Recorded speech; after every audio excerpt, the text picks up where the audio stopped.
All right, my panel's here in the arena. CNN legal analyst, former federal prosecutor Elliot Williams, CNN special correspondent Jamie Gangel, Democratic strategist, CNN political commentator Paul Begala, and former Republican Congressman and Speaker pro tempore Patrick McHenry. Welcome to all of you. Thank you so much for being here.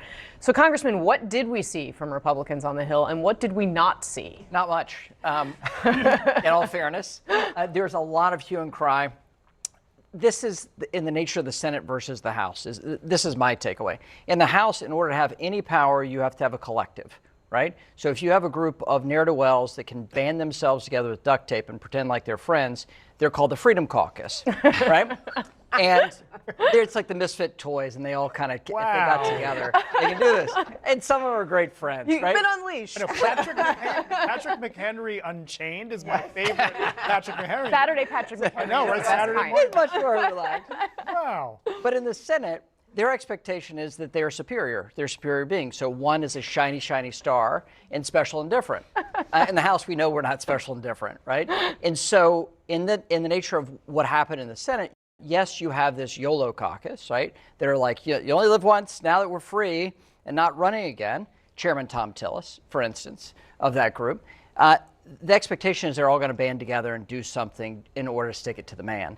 That's not the case, because they also have an obligation to one another to get anything done, and also cooler heads prevailed. So Thune is owed a great debt of gratitude by the White House to get through what was a very, very sticky Just 2 to weeks. add one point to that about the Senate right now, there's a 53 to 47 is the breakdown of senators, and there are about 8 who have, for whatever reason, an incentive to vote against Donald Trump. Either they're up for re-election, or they lost their last election and they're in their YOLO era, or they're just people like, for instance, Senator Susan Collins, who have just always, or Senator Murkowski, who have always sort of bucked the president. So yes, it's just tougher math in the Senate, but you're right, they do have a very inflated sense of their own selves and arc in the role in the arc of American history. So, you get that. Paul, what say you?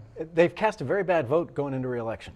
Those who are up and on the ballot, Houston from Ohio, others. Democrats will say, and they'll be right and accurate, your senator voted for $1.8 billion for thugs who attack cops. 145 cops were injured. I know you know this. 4 or 5 lost their lives after as a result of those attacks. It was savage. And Donald Trump wants to hand them your money, $1.8 billion. That's a terrible vote. It's an indefensible vote when people can't afford to fill up the tank in their Chevy Silverado pickup truck. Your senator is sending $1.8 billion of your tax money to these thugs. Jamie Gangel, we can put up on the screen the 8 senators who voted Republicans to bar DOJ payouts specifically to January 6th rioters and those who assaulted police officers. And they are, as Elliot was describing, there's a series of reasons why these folks voted the way they did. Senator Bill Cassidy, a member, I think, of, what do you call it, Congressman, the YOLO caucus? You only live once. Oh, forgive me if I misstated Houston's vote then. So this is specifically on this, but yes, to your point. So Senator John Husted is facing a tough re-election challenge in Ohio. Susan Collins, of course, we're going to talk more about her race coming up later on. But Jamie, all of these folks, Dan Sullivan of Alaska, similarly up for re-election against a popular woman, Democratic woman member of the House. They all have their reasons for doing it. They were willing to take this stand, but at the end of the day, there weren't enough of them. Right. At the end of the day, yes, John Thune did a great job. He got what he needed, but they blinked. And that's the bottom line. When you look at those statements that we showed, that it had to be done, dead, dead, dead, and then the vote went through. Look, at the end of the day, this should not surprise us, because Donald Trump has shown he doesn't care. He is not scared of this Congress. And there's another thing that John Thune knows, and that is the midterms are coming.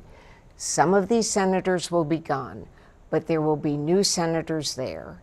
And Donald Trump can wait on a lot of these issues and bring them back next time. Frankly, this is like the easiest layup for Republicans. We forgot what this bill was about.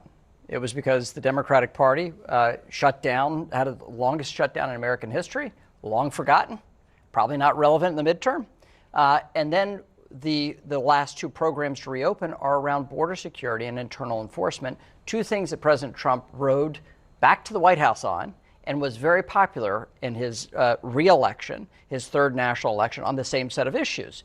We've forgotten that. That was not covered in this. Events overtake, and what is an outrage at this moment, to Paul's point, may actually not matter by the time we roll around to November, because the level of outrage, because the rolling set of issues that we deal with in Washington. But it's Trump who changed the subject.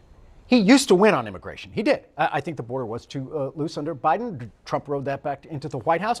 The border is now secure, but nobody wanted ICE to shoot Alex Preddy, the nurse from the VA. Nobody wanted to shoot Renee Good, a kindergarten mom. And he has collapsed on his strongest issue because of that.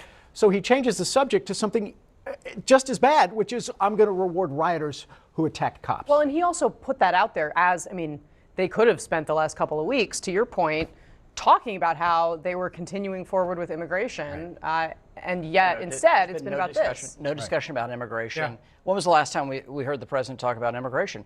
One of his strongest issues. Like I was going to pick up on that. I don't think he can get it back. He had a tremendous amount of goodwill with a big portion of the American people when he came in on immigration, but because of how much Minneapolis is seared in even, I would say, many moderate Republican minds, not just the far left, it's just, I don't know where the president. But is that why the president's not talking about it? Or is it just because he'd rather talk about other things? A lot of other things. Very interesting things that are happening here in Washington, building the 250, everything else that is like really deeply entertaining to him at this point in time. I mean, I think, and you know this, advising with presidents, I mean, you get the hell beat out of you year over day, week over week, month over month, and then there's this level of boredom that sets in. And so President Trump gets captivated in a number of issues that he cares about, and it goes back to his roots. So he loves talking about building in Washington and restoring fountains and things like that. These are not things that the American people are going to go and vote on, but they're the things that have captivated his imagination because of a level of boredom on a certain level of politics around here, frankly. All right. Coming up next.